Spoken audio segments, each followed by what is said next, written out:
Feliz sábado a todos. Que bom que você está na casa de Deus, para louvar o nome de Deus, para sair daqui muito melhor do que quando aqui você chegou, né? Mais forte espiritualmente. Esse é o objetivo, né? Aqui ninguém é perfeito, mas a gente busca fazer aquilo que Deus pede. E eu fico feliz de ver você aqui na casa de Deus nessa manhã, onde a gente tem a oportunidade de louvar o nome de Deus, né? E se preparar para a breve volta de Jesus. O objetivo nosso é o céu. Se resume a isso. A gente tem metas, né? Toda empresa tem metas. Eu acho que o Jorge também tem metas lá, metas diária, semanal e mensal. E a meta nossa é o céu.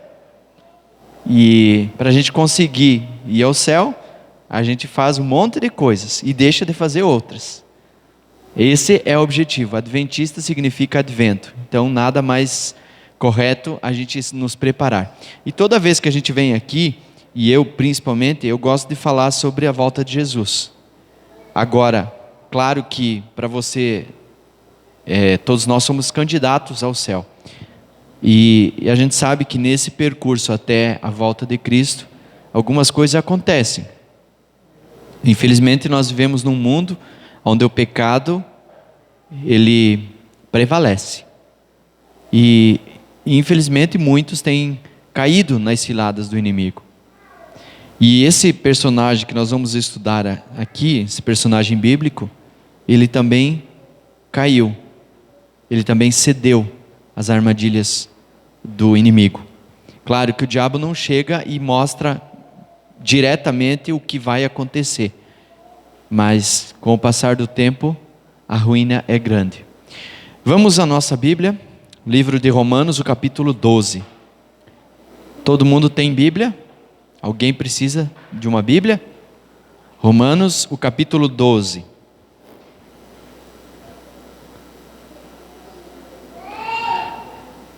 Capítulo 12, o verso 1 e 2. Aqui Paulo, na carta aos Romanos, ele tem um conselho muito interessante para mim e para você. A nova vida. Rogo-vos, pois, irmãos, pelas misericórdias de Deus, que apresenteis o vosso corpo por sacrifício vivo, santo e agradável a Deus, que é o vosso culto racional. E não vos conformeis com esse século, mas transformai-vos pela renovação da vossa mente, para que experimenteis qual seja a boa, agradável e perfeita vontade de Deus. 2 homens caminhavam rapidamente pelas ruas estreitas da cidade de Roma. A noite ela era escura, o silêncio ele era marcante, apenas algumas lâmpadas cintilavam nos postes. Com passos firmes e decididos, aqueles 2 homens atravessavam bairro após bairro em direção a um lugar isolado na periferia da cidade de Roma. Roma vivia dias de paganismo intenso. O perigo ele era constante. Esses 2 homens evitavam os lugares mais frequentados da cidade de Roma para não correrem o risco de serem identificados. Esses 2 homens eram chamados Paulo e Demas. Paulo e Demas caminhavam ali, caminhavam de olhos baixos, preocupados com a igreja, com as suas igrejas, com o seu ministério, mas confiante na proteção daquele Deus que o havia chamado para a difícil missão de ser apóstolos dos gentios. Esse era Paulo. Agora Demas estava um pouco pensativo e até mesmo temeroso. Demas pensava assim: mas por que eu tenho que levar uma vida às escondidas? Demas era um jovem cheio de luz. E ele pensava assim: mas por que eu tenho que fazer assim, se todo mundo faz diferente?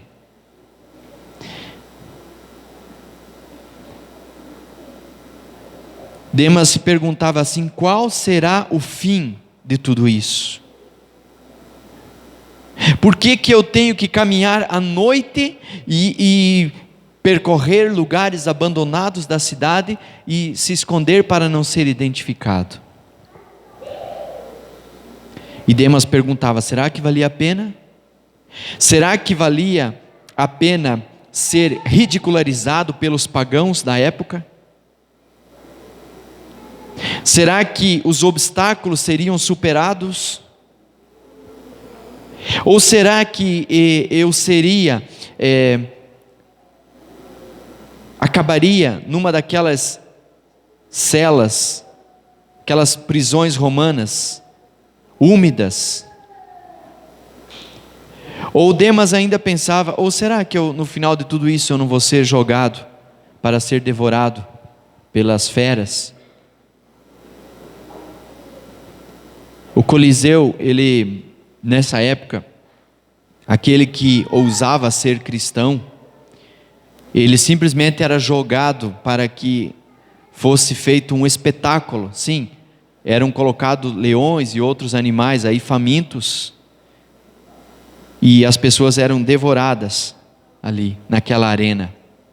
E Demas, um jovem comum, como qualquer um outro jovem da nossa igreja, como qualquer outra pessoa aqui da igreja, a ideia de se separar do mundo e apegar-se às coisas de Deus não tinham explicações ou razões suficientes para esse jovem chamado Demas. Enquanto eles caminhavam pelos subúrbios de Roma, ele sentia aquela atmosfera impregnada de cânticos sensuais, prazeres, de aventuras, de festas e baladas. Será que ele, como um jovem, valia a pena se privar, deixar tudo isso de lado para andar às escondidas?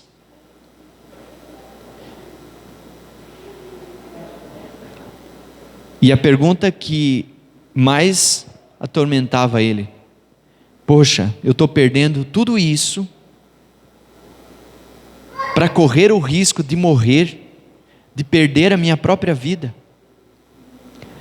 Finalmente, eles chegaram ao local escolhido para o culto daquela noite.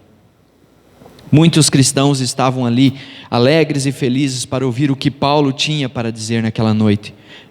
E Paulo começou a pregar para aquelas pessoas naquela noite ali, escondidos, enquanto a cidade dormia. E Demas estava presente, mas Demas estava apenas em corpo. A sua mente vagueava pelas ruas de Roma. Ele não conseguia se concentrar na mensagem de Paulo. A mensagem de Paulo não atingia mais o coração de Demas. E uma enorme dúvida tomou o lugar da fé no coração de Demas. Ser cristão nunca foi fácil. As dificuldades encontradas pela igreja naquela época, frente ao paganismo que reinava em todo o Império Romano, eram as mais variáveis e assumiam proporções quase que insuportáveis. Ou seja, para mim resumir para você, você tinha que ser muito cristão para aguentar naquela época o que o Império Romano fazia com os cristãos.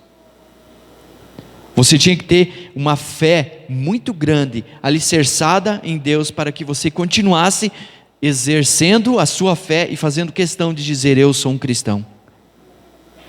A princípio, o Império Romano, ele usou de tolerância para com o cristianismo, porque ele confundia com o judaísmo. E os romanos, eles demonstravam um profundo respeito pelas religiões de outros povos. Eles nunca fizeram guerra contra qualquer deus.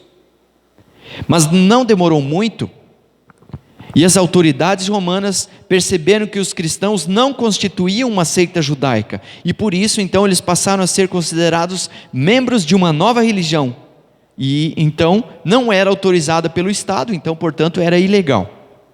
Para as autoridades romanas, ser cristão era ilegal. Em pouco tempo, o culto dos cristãos da época passou a ser mal interpretado. Eles eram acusados de incesto, de canibalismo e outras práticas. Imagina, eles se encontravam em segredo, escondido. Para eles estava errado. Segundo, eles falavam claramente em comer e beber o sangue de Cristo. Então isso é canibalismo. Comer e beber do sangue de Cristo. Outra coisa, falavam do amor dos irmãos em Cristo. O amor, do amor dos irmãos uns pelos outros em Cristo. Incesto. Por isso, irmãos, as coisas espirituais só entende quem é espiritual. Às vezes a gente fala alguma coisa para alguém de fora e a gente vê claramente que a pessoa está boiando. Não estuda a Bíblia, não entende, não busca a história, acha que a Bíblia é um conjunto de ideias aí de algumas pessoas que saíram falando. Porque a Bíblia foi para os judeus, o outro a Bíblia não sei o quê. E esses dias eu estava conversando com um cliente meu, de uma cidade aí não muito distante, e ele deixa bem claro que não precisa, Jesus veio, morreu, não precisa nem igreja, não precisa mandamento e não precisa igreja. E aí você cita de Gênesis a Apocalipse, você cita a respeito, quando você vê lá em Apocalipse falando que aqueles que vão chegar no céu são os que guardam os mandamentos de Deus e têm o testemunho de Jesus e tal, e não entra na cabeça. Então a pessoa cega, o diabo cega as pessoas. Assim estava o nosso jovem da história, Demas, cego pelas coisas do mundo.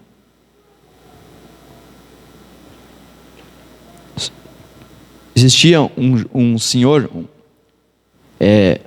uma autoridade romana da época chamado Suetônio. Esse Suetônio, ele acusava os cristãos da época de serem uma superstição nova e prejudicial, depravada e marcada por excesso. Essa era a reputação dos cristãos para as autoridades de Roma. Mas não era só isso. Pense bem comigo, olha aqui. Os cristãos da época não assistiam exibições dos gladiadores, nem jogos, nem teatro. Os cristãos não liam literatura pagã. Os cristãos não se alistavam no serviço militar. Não eram pintores nem escultores. Porque o que eles pintavam, os pagãos, na época? Aí não podiam ser professores, porque inevitavelmente eles teriam que contar histórias de deuses pagãos. E se eu não acredito, eu não posso ensinar os outros. É aquela história, se eu não como carne de porco, também não posso vender carne de porco. Como é que eu vou pintar na parede a foto de outros deuses, se o meu Deus é o Deus do céu? Então, começou-se aqui um problema para o Império Romano.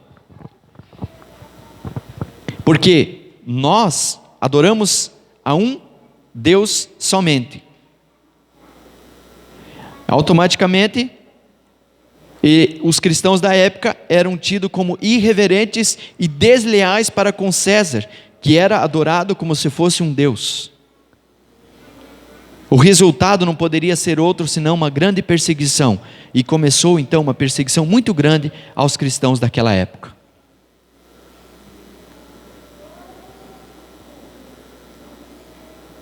Começou nos tempos de Nero, após o incêndio que destruiu 10 dos 12 distritos de Roma. E essa aqui é uma história muito interessante, porque o próprio imperador, ele colocou fogo na cidade. E para desviar as suspeitas, ele acusou os cristãos de serem os incendiários. Sabe por quê? Ele dizia assim, não haviam eles profetizado que o mundo seria destruído por fogo?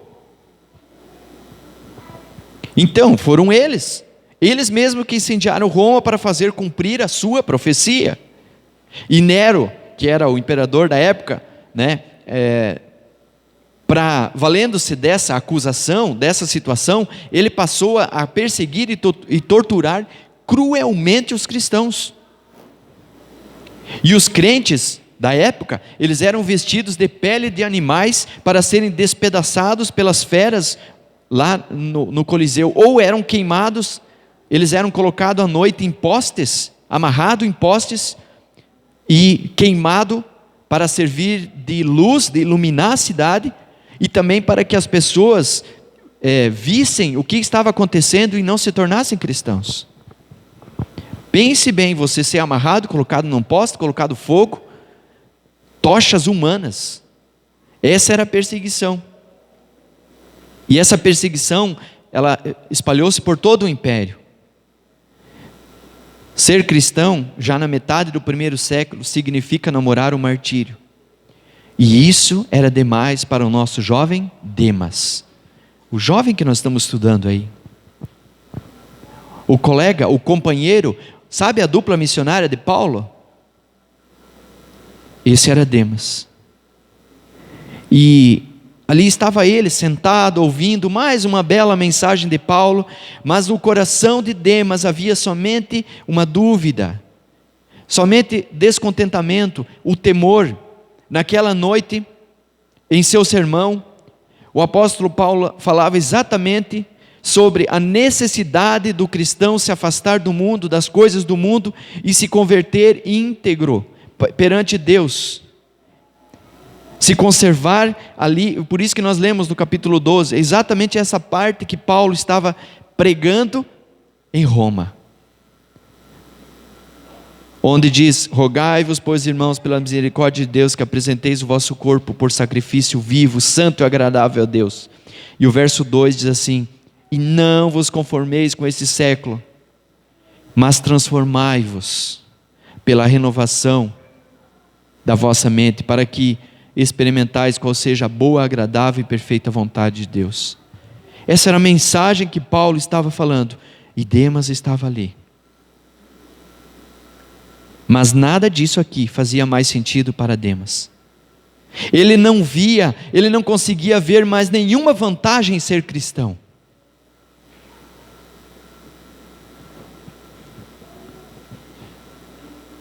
Além de privar-se das alegrias e oportunidades que o mundo oferecia, a possibilidade de ser devorado por uma fera, ou terminar como uma tocha humana nos jardins do imperador, era demais para Demas. Demas, ele era um jovem cheio de energia e talento, e ele, com pouco esforço, ele poderia montar o seu próprio negócio, prosperar economicamente e fazer parte das várias sociedades que havia no mundo romano. Ele pensava assim: poxa, mas eu vou poder estar na sociedade, né? Ser bem visto, eu tenho saúde, energia, para que eu vou ficar me privando dessas coisas? Os templos pagãos em Roma estavam repletos de prostitutas culturais. As cerimônias e as festas realizadas ali eram rituais de orgia e prostituição. Sim, naquela época já tinha isso. Tanto na sociedade como na comunidade de escravos, a prostituição, o homossexualismo, a pornografia infantil, a violência, o dinheiro e o poder eram práticas muito comuns. Prazer e poder eram as marcas da vida romana no tempo do nosso amigo, do nosso jovem Demas.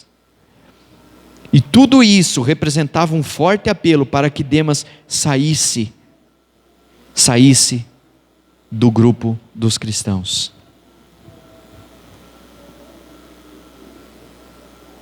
E o sermão de Paulo terminou naquela noite. E na noite seguinte, a cadeira de Demas já estava vazia. Ele se namorou pelo mundo e os seus pés seguiram o seu coração. Algum tempo mais tarde, quando Paulo já se encontrava preso e prestes a ser executado, ele enviou uma segunda carta ao seu amigo Timóteo e desabafou toda a sua tristeza e frustração por Demas. Abra sua Bíblia em 2 Timóteo capítulo 4. Vamos ver o que Paulo falou sobre Demas. 2 Timóteo 4, 9.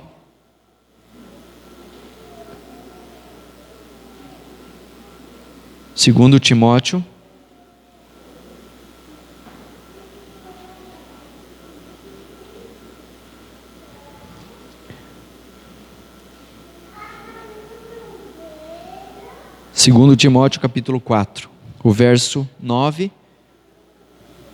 e o verso 10. O título diz assim: o apóstolo abandonado pelos homens, não por Deus. O verso 9 diz assim: procura vir ter comigo depressa, porque Demas, tendo amado o presente século, me abandonou e se foi para Tessalônica. Crescente foi para a Galácia e Tito para a Dalmácia.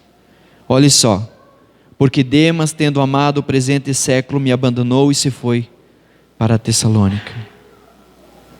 Queridos, Demas abandonou Paulo. Abandonou, e ali Paulo faz questão de dizer, tendo amado o presente século. Ele preferiu as coisas do mundo. Demas abandonou a Paulo, abandonou a igreja, abandonou a Deus, porque ele amou o presente século.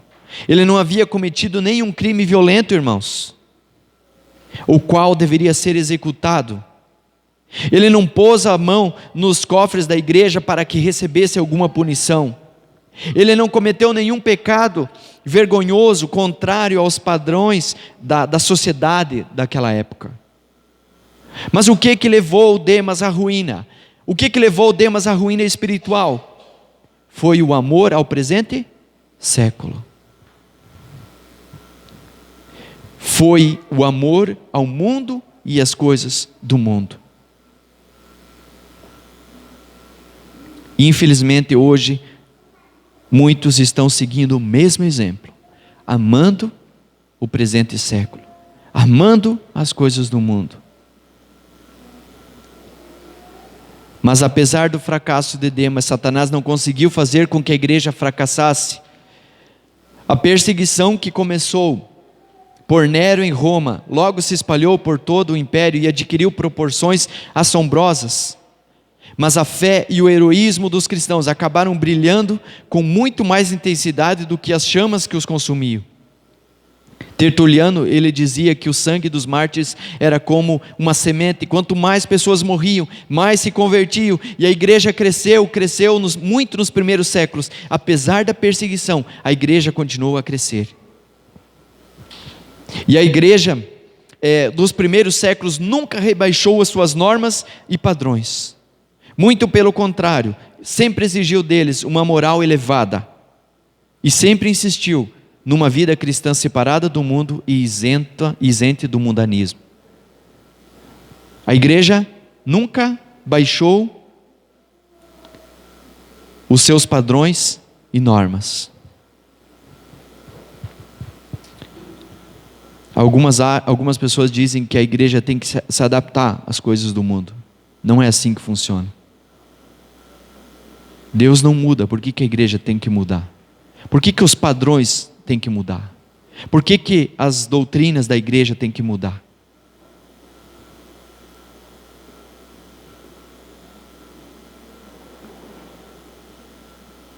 E a estratégia do diabo não deu certo. Ele venceu Demas e alguns outros, mas ele fracassou em sua tentativa de arrastar a igreja para o mundo, mesmo com a ameaça de perseguição. E é por essa razão que hoje ele não age mais dessa maneira. Praticamente acabaram as perseguições. Hoje Satanás tem trabalhado para trazer o mundo para dentro da igreja, e infelizmente parece que ele tem tido êxito. A história de Demas está se repetindo nos nossos dias, mas numa versão contrária. O amor do mundo tem feito com que jovens e pessoas em geral continuem saindo da igreja, mas tem feito muito mais, tem feito com que normas e valores estranhos ao cristianismo e à palavra de Deus sejam adotadas pelos cristãos modernos. E muitos vivem em total mornidão, querendo o céu, mas não largam o mundo. A igreja, ela nunca esteve tão ameaçada pelo mundanismo como agora. O pastor Gerson, se eu não me engano, veio aqui esse ano e pregou aqui. Não, pastor Gerson. Pastor Gerson foi o pastor Moisés? Acho que foi o pastor Moisés. E ele falou assim, se alguém lembra, me ajuda. Ele falou assim que nós estamos a uma geração de acabar os cristãos, a igreja. Porque se uma geração seguir o que Demas fez, acaba. Se a próxima geração fizer exatamente o que Demas fez, acaba. Mas não é assim que vai fazer. Mas se é assim, Deus sempre teve os seus eleitos e aqueles que lutam pelo Evangelho. Mas a igreja nunca esteve tão ameaçada como agora pelo mundo. Práticas e costumes nunca vistos dentro desses muros sagrados, hoje estão sendo vividos e praticados por muitos cristãos.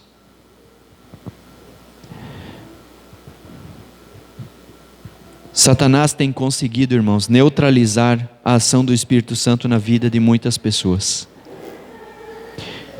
Muitos hoje vivem motivados pelo status, pela competição e pela imitação de outras pessoas. Satanás, ele tem conseguido também debilitar o poder de escolha, aumentando a paixão sensual, a idolatria, não permitindo que o crente consiga discernir entre o certo e o errado, entre o permitido e o proibido. Ou seja, as pessoas estão tão distantes de Deus, que elas não conseguem mais saber discernir o que é certo e o que é errado. E o que não é certo, por mais que seja parecido, ele é errado. E as pessoas, elas insistem em trazer o mundo para dentro da igreja, o mundo para dentro do seu lar. Só que, quando isso acontece, a ruína é grande. Por isso que as pessoas acabam abandonando. E às vezes quando alguém vem aqui e fala como eu estou falando agora, parece um absurdo, mas não é assim que funciona. E como as pessoas gostam de imitar o que acontece lá fora. O resultado de tudo isso começa pela linguagem frívola. Sabe o que é linguagem frívola? Que a Bíblia condena? Alguém sabe? O que é linguagem frívola? Sabe? Pode falar. Linguagem vulgar. Palavras desnecessárias.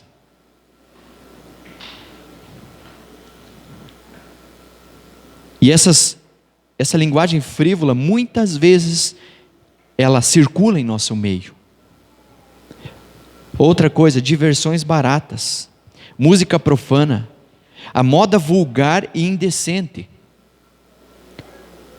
as vaidades, as ambições, a sensualidade e a mornidão espiritual. Eu nem vou detalhar todas elas aqui, mas você sabe o que cada um aqui significa e você vê isso todos os dias. E quando eu falo aqui as ambições, irmãos, eu não estou falando de dinheiro, tá? Não tem nada de errado você ganhar dinheiro, de você ter uma casa bonita, ter um carro, ter uma piscina, não tem nada de errado nisso. Não é isso, não é essa a questão. Na Bíblia está cheio de personagens bíblicos que tinham muito dinheiro, que eram ricos. E a gente pode citar aqui Abraão, a gente pode citar aqui Jó e tantos outros. Não estou falando disso. A ambição é você colocar Deus em último lugar e colocar qualquer outra coisa na frente. Ou seja, a ambição é tanto que você coloca aquilo na frente das coisas de Deus, e de Deus principalmente. E aqui quando a gente fala em sensualidade, todo tipo de sensualidade a Bíblia condena. Se você duvida ou acha que não é, pode olhar a Bíblia lá. Então qualquer coisa que seja sensual, e aqui não é só para as mulheres, para os homens também, é pecado. E isso joga muito para o que o mundo prega. Eu lembro que o pastor, acho que foi o pastor Alexandre que falou aqui, que o diabo, ele coloca estilistas para fazer as roupas.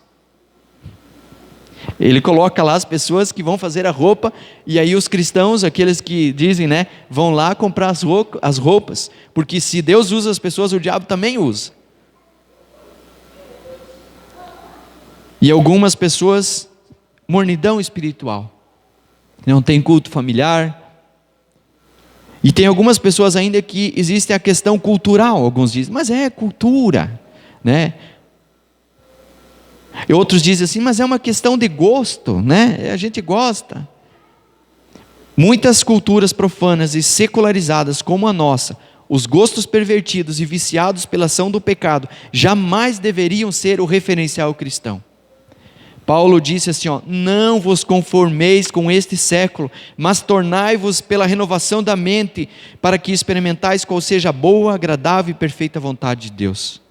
Embora nós pertencemos a esse século, irmãos, o apóstolo nos admoesta a não nos conformarmos com ele, ou seja, a não imitar os seus costumes, a não adotarmos os seus padrões de conduta. Paulo está dizendo assim, se você faz o que eles estão fazendo, você está se conformando com isso, e não é isso que acontece. Queridos irmãos e amigos, fechemos os portões que nos separam do mundo, não nos iludimos com ele. Ele não tem nada de perdurável. Os valores do mundo, as suas conquistas, as suas remoções são todas transitórias. Os que buscam riqueza, moda, prazer, buscam o transitório e o passageiro, e todas as aparentes vantagens oferecidas pelo mundo são ilusões. A maioria das pessoas, quando estão no leito de morte, e você vai lá e pergunta, conversa, isso é provado, pergunta para eles, se eles estão contentes, se estão satisfeitos, se tinha que mudar alguma coisa. A maioria diz assim, se eu pudesse fazer diferente. Então você tem como fazer diferente, você pode fazer diferente hoje. Se eu pudesse educar o meu filho diferente, se eu pudesse ter tratado a minha esposa diferente, o meu esposo diferente. Se eu tivesse lido mais a Bíblia. E Ellen White fala que nos últimos dias nós vamos sentir saudade de ter a Bíblia na mão, de ter o inário na mão. Hoje a gente não dá a bola, a gente não dá atenção, mas um dia nós não vamos ter. E aí?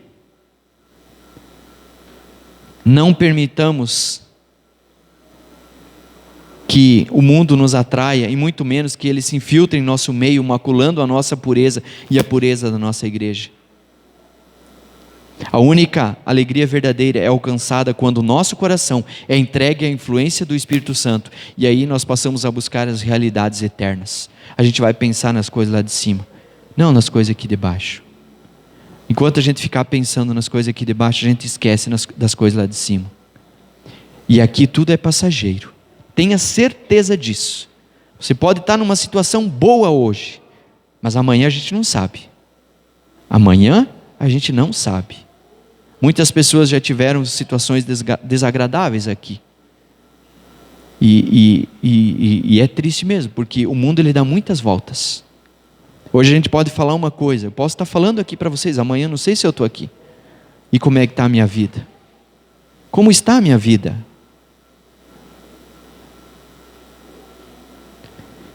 Fechemos os portões que separam do mundo.